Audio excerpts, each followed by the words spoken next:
La tradición o la costumbre puede llegar a nublar nuestras mentes para considerar algo mejor.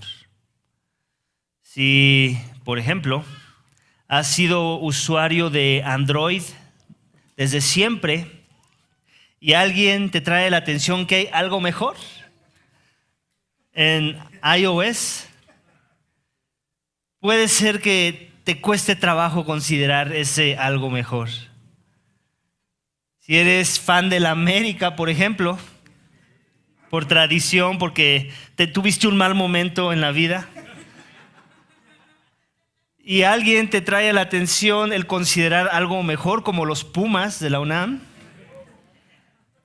tu tradición, tu costumbre te puede llegar a nublar la vista para considerar algo mejor.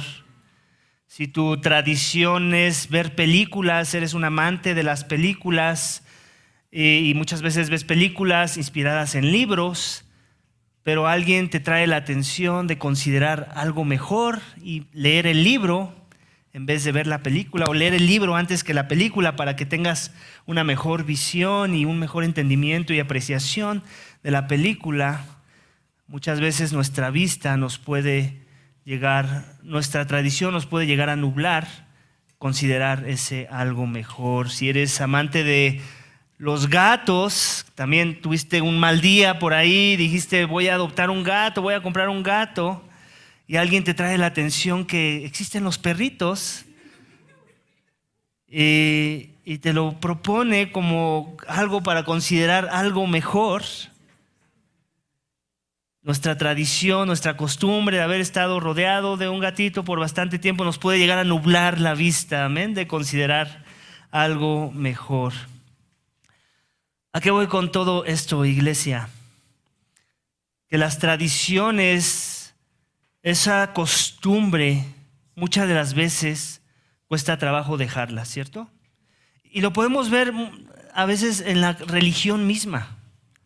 ¿Cuántas veces no has hablado con una persona que lleva 20, 30 años en una secta, en un culto, como los testigos de Jehová, como los mormones, y tú hablas y parece que te entienden, pero al final no te entendieron nada? Y te das cuenta que es difícil dejar esa tradición. Tal vez ya no hay argumentos para querer justificar el seguir ahí, pero seguimos ahí. Y uno dice, pero ¿cómo? Si ya no hay argumentos, si ya no hay nada válido en ese lugar, ya no hay nada que te sostenga, ¿por qué sigues ahí? Precisamente por eso. Porque la tradición, la costumbre es tan fuerte a veces que cuesta trabajo considerar la verdad o algo mejor cuando hablamos de religión. ¿Y a qué voy con todo esto, iglesia? En el libro que estamos viendo, en el libro de los Hebreos, hemos estado haciendo un énfasis en este tema del sacerdocio de Cristo, en contraste con un sacerdocio que ya expiró. Pero lo truculento de considerar lo mejor, que en este caso sabemos y hemos visto que es el sacerdocio de Cristo, para el judío promedio de la época del autor de los Hebreos, lo truculento es que eso que ellos estaban considerando, por lo cual tal vez les estaba costando trabajo considerar algo mejor, es algo que no cualquiera de nosotros propuso, sino algo que Dios propuso. Es algo que Dios les reveló. En eso estaba arraigado su identidad. El judaísmo era un sistema religioso, pero no cualquier religión, era la religión de Dios, a la manera de Dios, en donde Dios les dio reglas, les dio principios, les dio cada detalle de la forma en la que ellos tenían que considerar la adoración a ese Dios que los salvó, que les mostró gracia, misericordia, y que se convirtió de alguna manera en algo así como su protector. Entonces, imagínate la cosmovisión judía. Trata de ponerte en los zapatos del judío promedio de la época del autor de los Hebreos. Ellos han venido considerando algo que para ellos, desde su perspectiva, es lo mejor. Ellos voltean a ver el paganismo de las culturas que los rodean y después se voltean a ver ellos mismos y se dan cuenta, nosotros tenemos la respuesta a las cosas, nosotros tenemos la religión oficial, nosotros en verdad adoramos al creador del universo. Y no porque fueran presunciosos, porque Dios mismo se los reveló. Entonces ponte en su mente, ponte en sus zapatos lo difícil que puede llegar a ser que de repente venga alguien como el autor de los Hebreos y les diga, eso que por años, esa tradición, esa costumbre, eso que has venido haciendo y que te distinguía y te aparta y te separaba de las culturas de los pueblos paganos que te rodean, no es lo mejor. Ouch. Como cuando te duele que el América no es lo mejor, como cuando te duele que te digan que un gato no es la mejor mascota y así. ¿Cierto? Ouch. Y básicamente por eso es que estamos viendo tanta repetición sobre el mismo tema, porque nos está costando trabajo ponernos en los zapatos del judío promedio de la época del autor de los Hebreos. Y por eso es que podemos llegar a pensar, esto ya lo vimos. Eso ya me lo sé, creo que como que siento que ya me lo sé de memoria. Pero tal vez en nuestra perspectiva o en nuestro contexto pareciera verse así. Pero ahora trata de ponerte en los zapatos del judío promedio de la época de Jesús. Imagínate que dicen por ahí, no, creo que sí, Jesús es mejor, lo veo, lo entiendo. Y después la hermanita Petra visita a la hermanita María y ve que María está cuidando muy bien un animalito. Le está dando un trato especial. Y le hace la pregunta, oye María, ¿y por qué tanto cuidado a ese animalito? No, es que pues por si las moscas, tú sabes, el otro año, el sacrificio. Pero, ¿qué no ves que Jesús es mejor?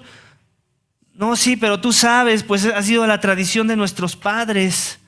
Es lo que nos heredaron, es lo que distingue al judaísmo, es lo que nos hace el pueblo de Dios. Y sí, pero acuérdate que ya no. Y entonces Petra le tiene que predicar a María una y otra vez la misma situación. Eso ya expiró. Eso ya no es más. Eso ya no es lo mejor. Parecía ser lo mejor. Pero Dios nos ha revelado algo mejor. Y entonces le tiene que volver a predicar el evangelio. Algo así es lo que estamos viendo en estos últimos textos que hemos visto en la carta de los Hebreos y que seguiremos viendo hoy y también la siguiente semana. Así como para que anticipes que vamos a seguir ahondando en este tema. ¿Pero con qué fin?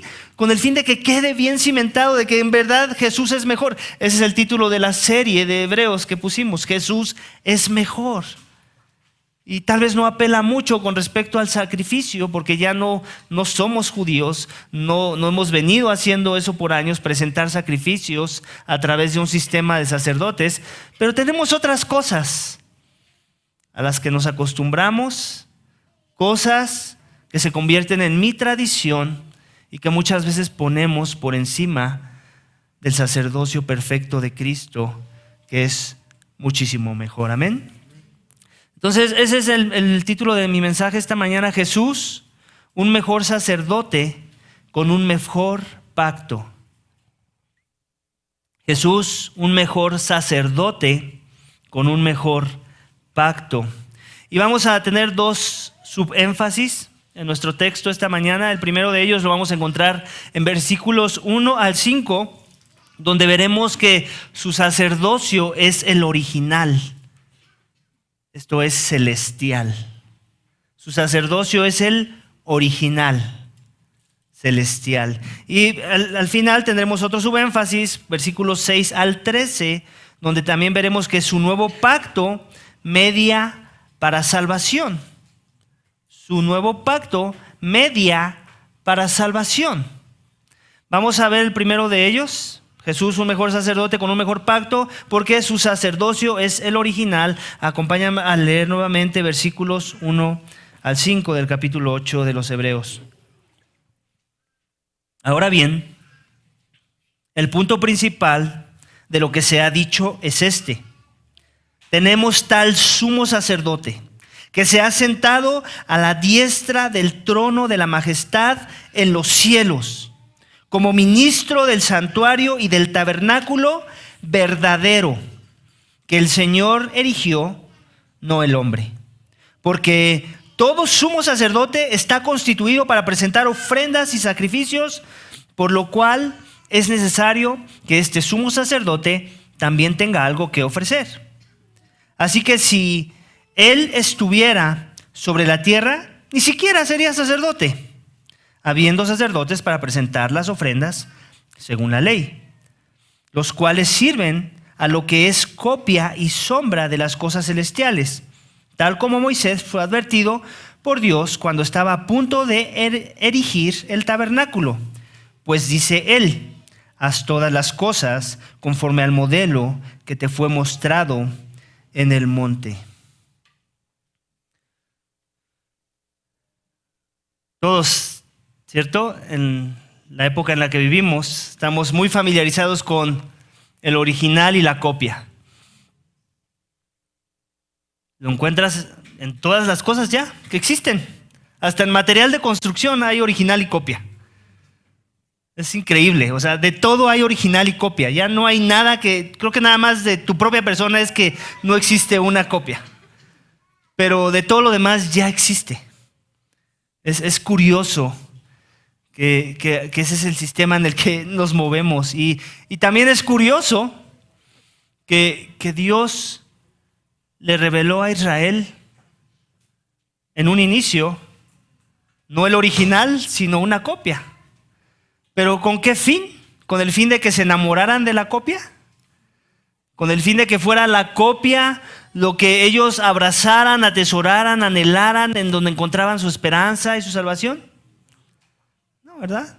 Es como también decir que el novio ve entrar a la novia y como hay muchas luces y reflectores, lo que le deslumbra al novio es ver esa sombra. Esa sombra pomposa, porque el vestido es pomposo, y ve la sombra y se apasiona por la sombra y se enamora de esa sombra y quiere pasar el resto de su vida con esa sombra. Es tonto, ¿cierto? ¿En dónde pone la mirada el novio? En la novia, en ese vestido blanco, en esa sonrisa, en esa mirada. Es con esa novia que el novio quiere pasar el resto de sus días. Es el original y no la copia. Es el original y no la sombra.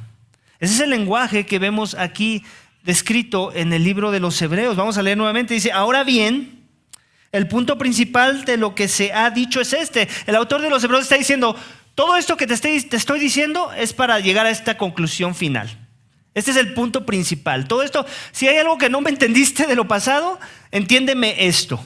Esto es lo principal. Esto es lo que te tienes que llevar a casa. ¿Ok? Es este. Tenemos tal sumo sacerdote. Quiere hacer un énfasis en la superioridad de la majestad del sacerdocio de Cristo. Les está diciendo: ya deja de pensar en los sacerdotes del pasado. Ya deja de pensar en sacrificios, en animalitos, en rituales y en cosas que dan apariencia de piedad, pero que no matan la indulgencia de la carne.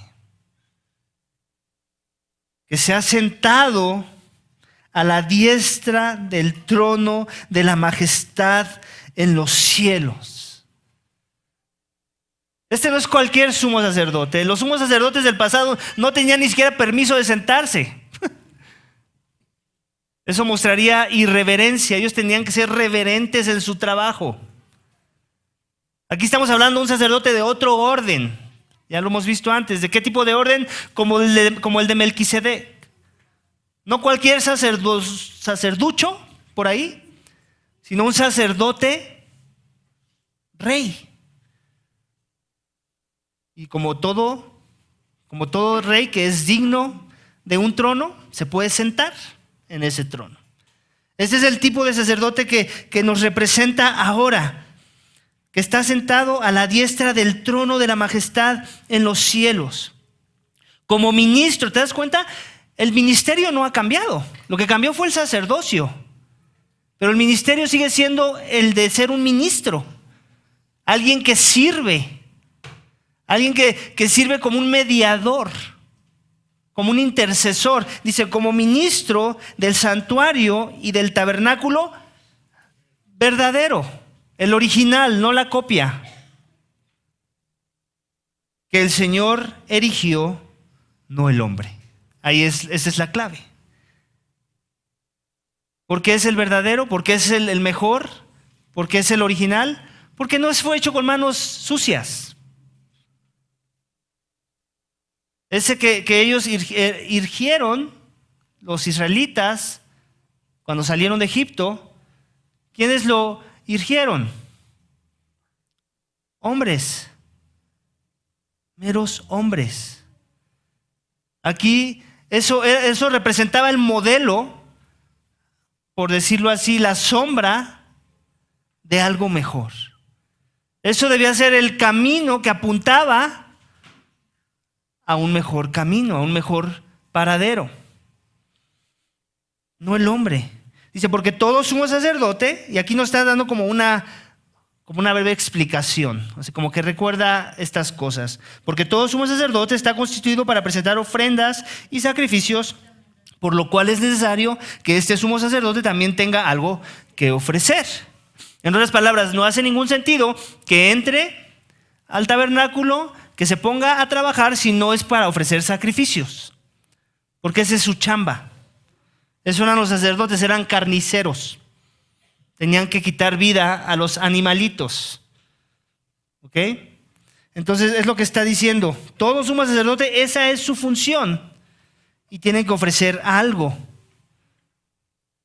Y aquí después nos dice, en el 4, así que si él, refiriéndose a Cristo, estuviera sobre la tierra, ni siquiera sería sacerdote.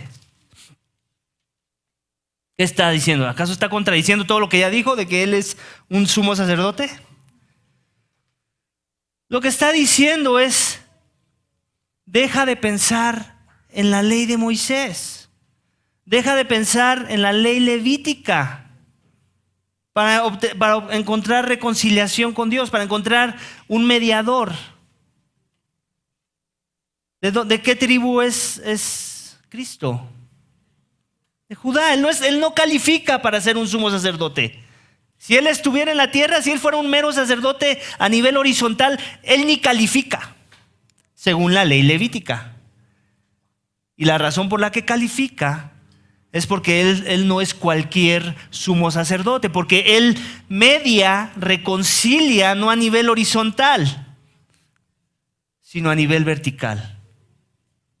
Su sacerdocio es mejor, su ministerio es mejor, porque como ya vimos la semana pasada, es un ministerio eterno que permanece para siempre, con un perfil de sacerdote mejor que el sacerdocio levítico, porque no nada más es un hombre, sino que es puro, santo, perfecto, sin mancha, inmaculado, y aparte es un rey sacerdote. Ese es el tipo de sacerdocio que te conviene a ti y a mí esta mañana. De aquel que ofrece mejores sacrificios en sí mismo, y no de animales, no de cualquier persona, sino de Dios que se hizo carne y entregó su vida en rescate por muchos. Eso es lo que está diciendo, iglesia. Su sacerdocio es el original. ¿Por qué? Porque es celestial.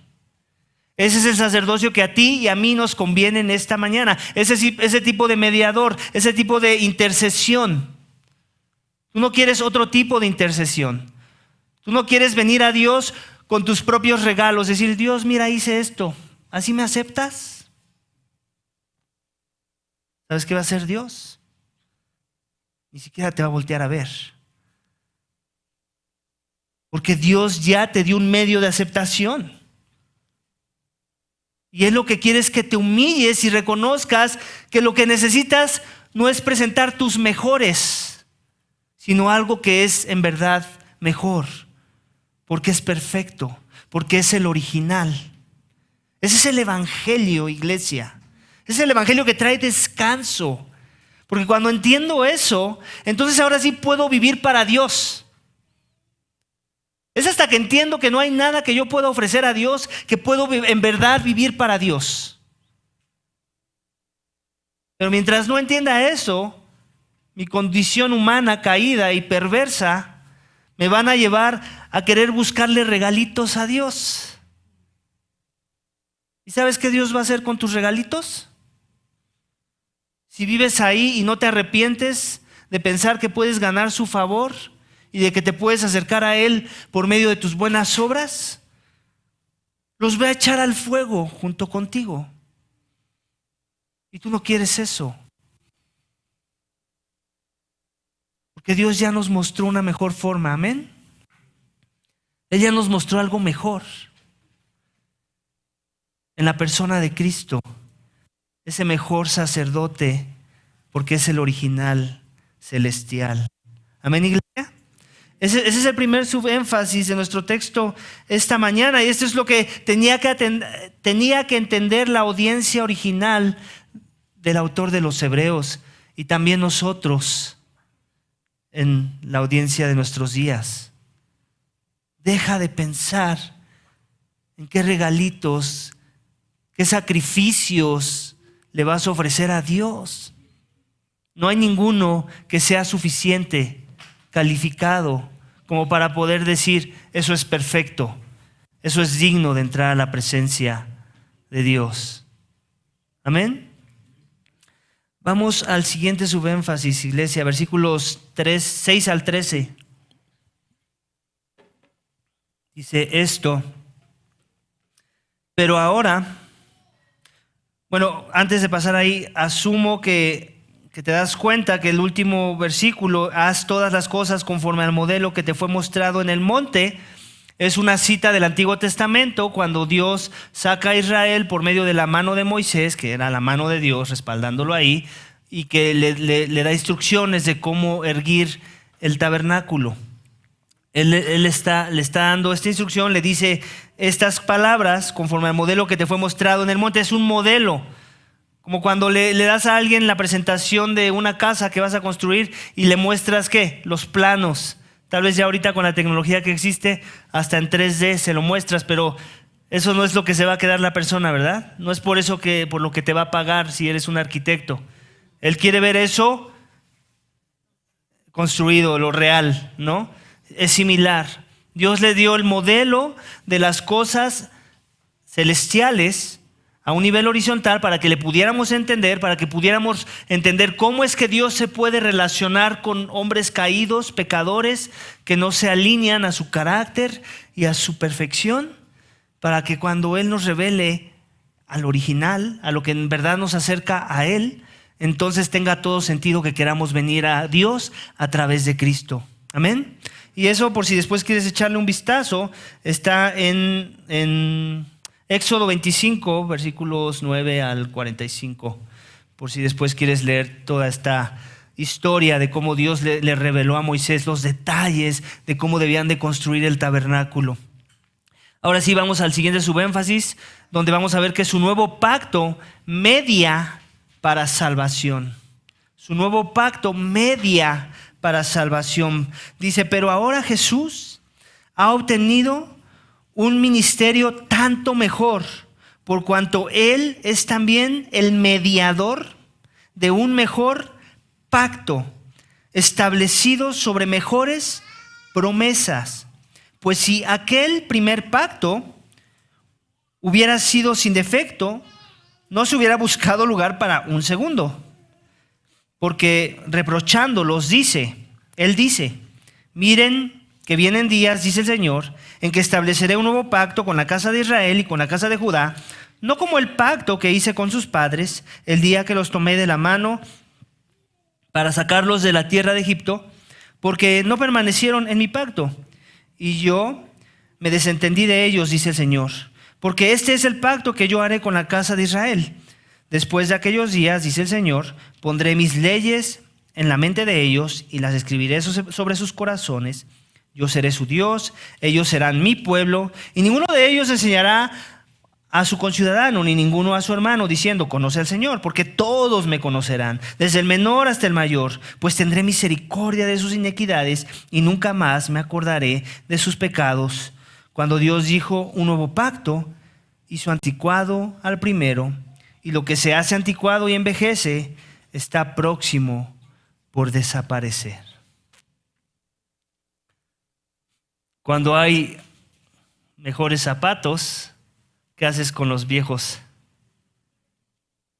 Te deshaces de ellos. Cuando tienes una cochera donde cabe un carro y te llega un nuevo carro que nunca se descompone, que funciona mejor, que tiene aire acondicionado, contrario al otro que se descomponía, tal vez ni aire acondicionado tenía. ¿Qué es lo que haces con el otro? Te deshaces de él. Todo lo que envejece, todo lo que muestra defecto, todo lo que muestra no cumplir o no suplir una necesidad, ya sea un horno de microondas, una lavadora, lo que sea que consideres inútil, te deshaces de él. Te deshaces de él. Y esa es la forma, no hay pecado en ello, es la mera lógica de cómo funcionan las cosas. Tienes algo mejor, ya no te sirve eso que pensabas que te servía o que te sirvió en un momento, te deshaces de él. Y eso tiene que ver ahora, o el autor de los Hebreos nos lo trae a la atención con respecto al sacerdocio de Cristo y también con respecto al mejor pacto, el nuevo pacto en Cristo y en su sangre. Es un mejor pacto.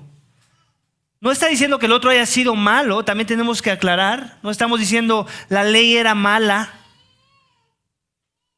Pablo, el apóstol, nunca llega a las conclusiones de la ley como algo malo. Siempre exalta a la ley como algo muy bueno, pero nunca como lo mejor. ¿Sí? ¿Es lo mejor en qué dirección?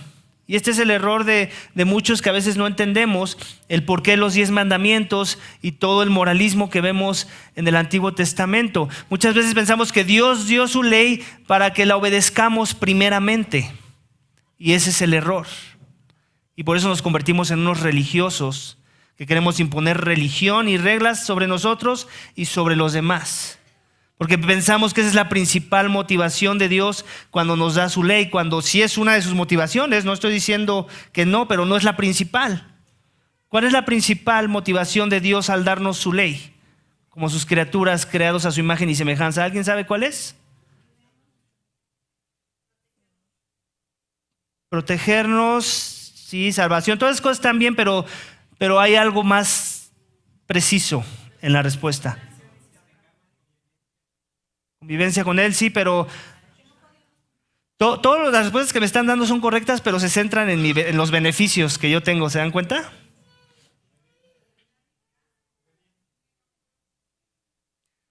Sí, para probar que no puedo cumplirla, pero ¿por qué no puedo cumplirla? ¿Qué me revela eso? El pecado. ¿Y qué me revela de Dios? Su carácter. Primeramente Dios le da la ley a Israel no para ver si la pueden cumplir, no para ver a quién va a hacer sufrir de no poder cumplirla. Toda la ley en el Antiguo Testamento primeramente me va a revelar quién es ese Dios que me salvó. Recuerda que cuando Dios le dio la ley a Israel ya los había salvado. Y así sigue siendo en el nuevo pacto, en la sangre de Cristo. Él me da su ley no para atormentarme de que no la voy a poder cumplir, sino para que yo conozca su carácter, me embelezca, me maraville de su carácter santo, perfecto, puro, y aún me maraville más de que me va a dar acceso a su presencia. Su ley me revela primeramente su carácter. Tan santo, tan puro, tan perfecto, y yo tan vil, tan débil, tan menospreciado. Y al mismo tiempo me revela su amor y su misericordia. ¿Cómo es que un Dios tan así y yo siendo tan asá podemos tener comunión y reconciliación? Es por su misericordia, por su gracia, por su amor, por sus pactos, por su pacto en la sangre de Cristo. Amén. Su nuevo pacto media para salvación, iglesia. Dice, pero ahora, versículo 6, Jesús ha obtenido un ministerio tanto mejor. Imagínate en la mente del israelita promedio, ¿cómo que tanto mejor? Ya tenemos lo mejor. No, eso no es lo mejor, tanto mejor. Lo otro, tíralo a la basura. Lo otro te condena, te mata. Lo otro, lo que expone no es que merezcas estar en la presencia de Dios, sino que mereces la muerte y la separación eterna. Por esto es tanto mejor, por cuanto Él es también el mediador de un mejor pacto. El otro pacto, el antiguo, ese no servía para salvar.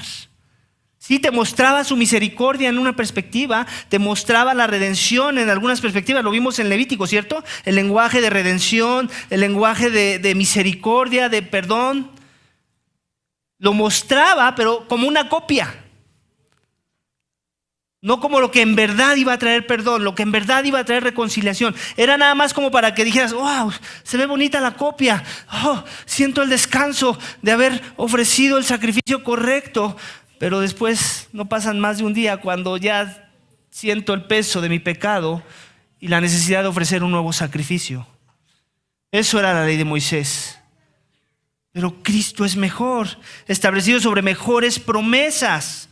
Pues si aquel primer pacto hubiera sido sin defecto, no se hubiera buscado lugar para el segundo. En otras palabras, no hace sentido que te esté hablando yo ahorita de Cristo si tú lo que quieres es regresar a la ley, a someterte a mandamientos de obras muertas. ¿Por qué obras muertas? ¿Porque lo que pide la ley es malo? No, porque tú las quieres usar para reconciliarte con Dios. En engañarte de pensar que lo puedes cumplir y que lo puedes complacer. Porque reprochándolo, él les dice, esta es una cita de Jeremías 31, versículo 31, si quieren vamos a leerlo. Dice esto, vienen días, declara el Señor, en que haré con la casa de Israel y con la casa de Judá un nuevo pacto. ¿Te das cuenta? Jeremías es un profeta del Antiguo Testamento. Dios les está revelando, no primeramente a través del libro de los Hebreos, que Dios tenía algo mejor, un mejor pacto. Dios ya se los había revelado a los israelitas, al judío promedio, desde los tiempos de Jeremías. Pero parece que ellos no habían entendido las cosas. Dice, un nuevo pacto, no como el pacto que hice con sus padres en aquel día que los tomé de la mano para sacarlos de la tierra de Egipto. Mi pacto que ellos rompieron, aunque fui un esposo para ellos, declara el Señor. Porque este es el pacto que haré con la casa de Israel después de aquellos días, declara el Señor. Pondré mi ley dentro de ellos y sobre sus corazones la escribiré. Entonces yo seré su Dios y ellos serán mi pueblo. ¿Te acuerdas de esa frase? ¿Dónde la vimos? Levítico, al final de cada capítulo, y yo seré su Dios y ustedes serán mi pueblo, y yo seré su Dios, ustedes serán mi pueblo. Se parece, pero mejorado. Este en verdad me califica para ser un hijo de Dios. Este en verdad me reconcilia con Dios. Este en verdad me hace su posesión, no por mis méritos, sino por los méritos de aquel que llevó mi pecado. No tendrán que enseñar más cada uno a su prójimo y cada cual a su hermano, diciéndole, conoce al Señor, porque todos me conocerán, desde el más pequeño de ellos hasta el más grande, declara el Señor, pues perdonaré su maldad y no recordaré más su pecado. Eso es algo que hace la diferencia del primer pacto. En el primer pacto, ¿quiénes eran los que se encargaban de enseñar a los israelitas? Había un orden sacerdotal, ¿cierto? Eran ellos los que tenían que instruir al pueblo para que ellos aprendieran a adorar a su Dios. Ellos eran los letrados, los otros tenían que poner mucha atención de cómo era el sistema, de cómo es que se podían acercar al tabernáculo. En este nuevo pacto, todos le conocerán. No hay necesidad de que nadie me enseñe. Es la cita literal que acabamos de leer también en Hebreos. Este nuevo pacto que Dios establece es un mejor pacto porque las leyes que Dios les da no las graba sobre piedras. ¿Qué es lo que representan esas leyes que están grabadas sobre piedras? Ya lo dijimos. El carácter de Dios. En otras palabras, el carácter de Dios ya no se va a ver simplemente visible escrito en piedras, en pedazos de piedras. Ese carácter de Dios va a ser estampado ¿en dónde? En el corazón, en el ser de la persona. Va a haber una transformación de adentro hacia afuera por consecuencia de que he confiado en un mejor pacto.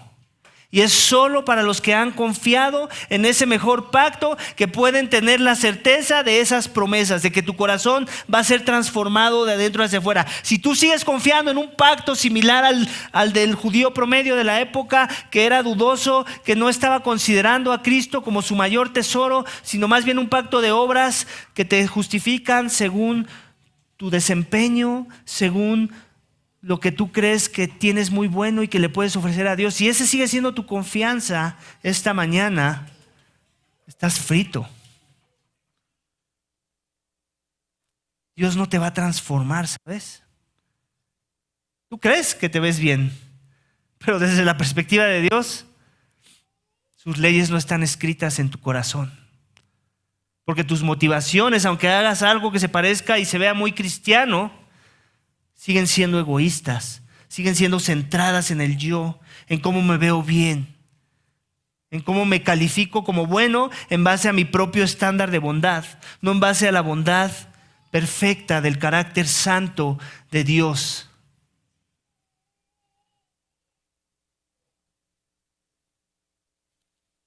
De forma que Él dice que este mejor pacto es mejor por eso, porque Él pondrá sus leyes en nosotros, su carácter lo comenzará a formar en nosotros, lo escribirá en nuestro corazón, Él será nuestro Dios y nosotros seremos su pueblo. Y adivina por qué dice eso, porque yo me voy a empezar a ver, va a empezar a haber cambios en mi vida en donde yo me parezco más a Él y Él puede decir, ahí está mi hijo. Eso es lo que le da la garantía a Él de poder hacer esa afirmación. Nos vamos a comenzar a parecer al que es el original, a Jesús, al verdadero Hijo, al unigénito Hijo. ¿Recuerdas cómo inició Hebreos? Hablando de este aspecto del perfil del Hijo. Eso es lo que va a empezar a provocar a Dios en los corazones de aquellos que confían en el mejor pacto de la sangre de Cristo. Cuando entendemos que Él necesitamos la misericordia que Él nos ofrece. La misericordia de la que habla al final nuestro texto esta mañana. Dice, ninguno de ellos enseñarán a su conciudadano, ni ninguno a su hermano, diciendo, conoce al Señor. ¿Por qué? Porque todos me conocerán, desde el menor hasta el mayor. ¿Qué quiere decir? Que entonces la Biblia se está contradiciendo, porque también en Efesios 4:12 dice que a unos ha constituido profetas, a otros maestros, a otros apóstoles, bla, bla, bla. Entonces, ¿quiere decir que eso está de más? ¿Está contradiciendo Efesios a Hebreos? ¿No necesitamos maestros en la iglesia? No lo está contradiciendo. Lo que está tratando de decir, iglesia, es que no va a haber duda de que aquel que en verdad tiene la ley de Dios escrita en su corazón va a poder conocer a Dios en los términos de Dios sin necesidad de mediadores humanos. Ahora puedes conocer a Dios a través del único mediador, que es Cristo. Y los mediadores humanos nada más van a servir como agentes, por decirlo así, facilitadores de que le conozcas mejor. Pero no porque no le puedes conocer en alguna perspectiva, porque para eso te da su Espíritu Santo. Cuando en verdad crees en Jesús como tu Señor y Salvador, no nada más te justifica, no nada más te declara perfecto, no nada más te reconcilia con Dios, no nada más te perdona tus pecados, sino que te da su Santo Espíritu para que eso que Él va a comenzar a hacer, esa obra que Él declaró sobre ti de santo, ahora va a comenzar a hacer en ti. Vas a comenzar un proceso de santificación.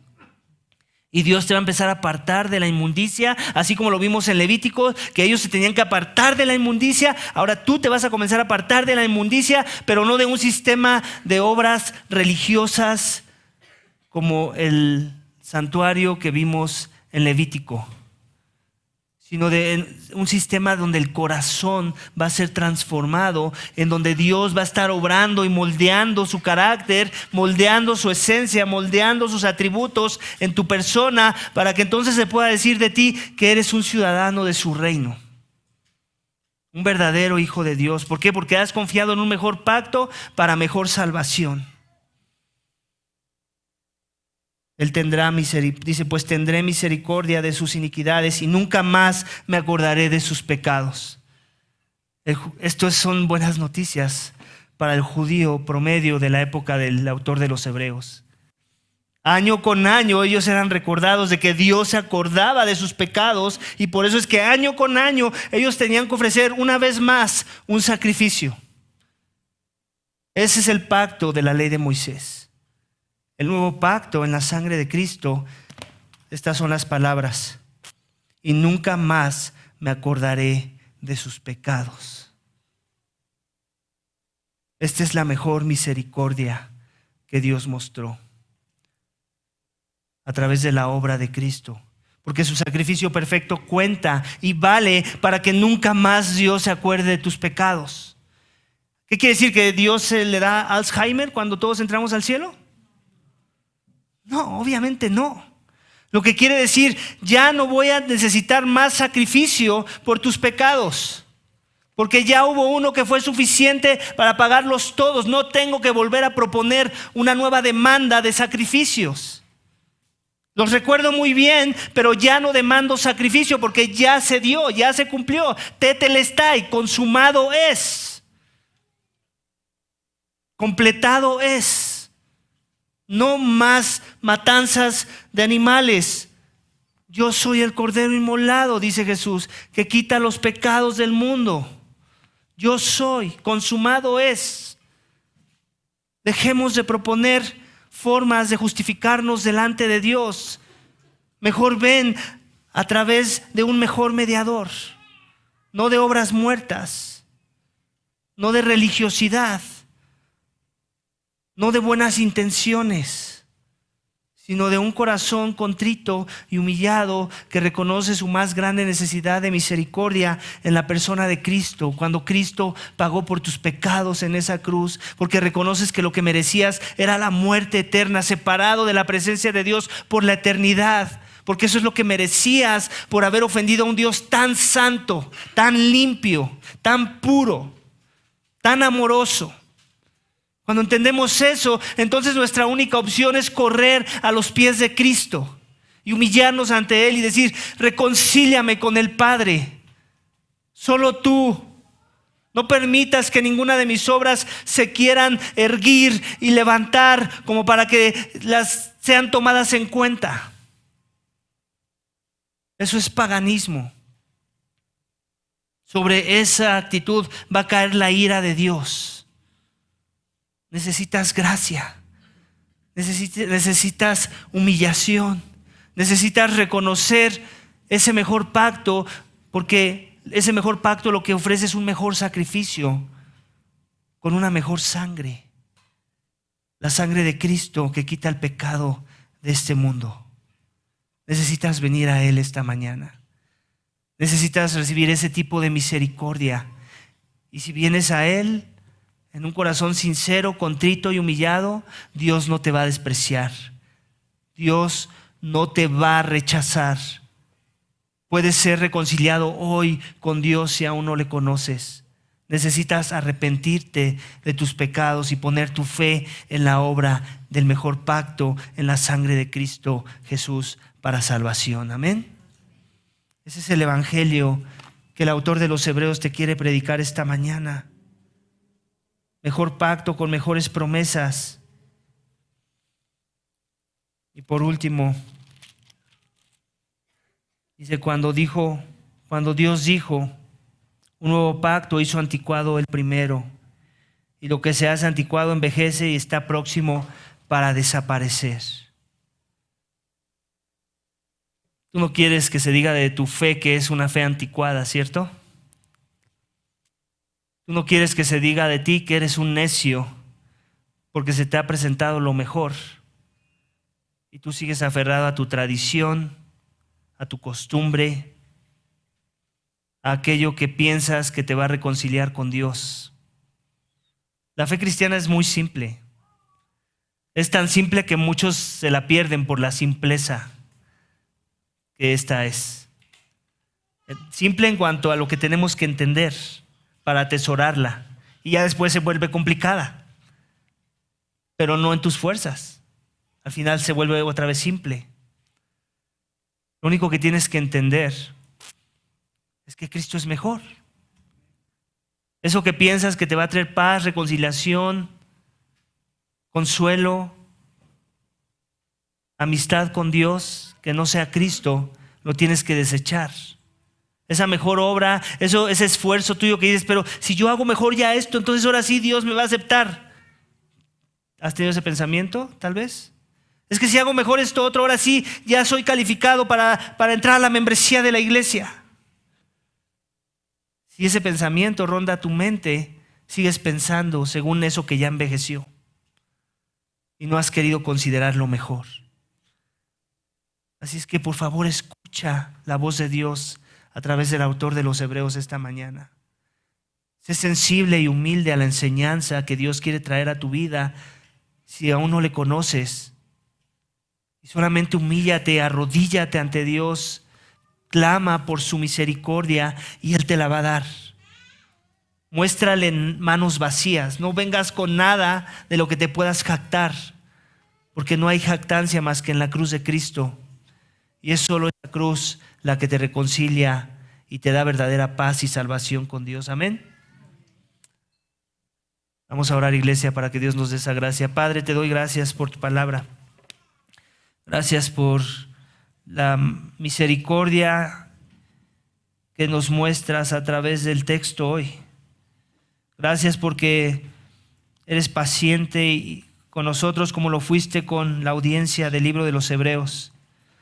Y como muchas de las veces queremos, Señor, venir a ti pensando que tenemos que cargar con toda nuestra tradición, con toda nuestra costumbre, con todo nuestro ritualismo y religiosidad, con nuestro propio desempeño y nuestro récord de buenas obras, para que entonces tú puedas alcanzarnos y voltearnos a ver con una mirada de aceptación, Señor. Perdónanos cuando hemos caído en ese atrevimiento, en ese mal entendimiento de lo que significa el nuevo pacto en la sangre de Cristo, Señor. Yo ruego para que si esta mañana aquí entre nosotros hay alguien que aún no te conoce, que sigue pensando que puede ganar tu favor, o aún que sigue pensando que es mejor que otros por algo que hizo mejor, Señor, quebrántalo.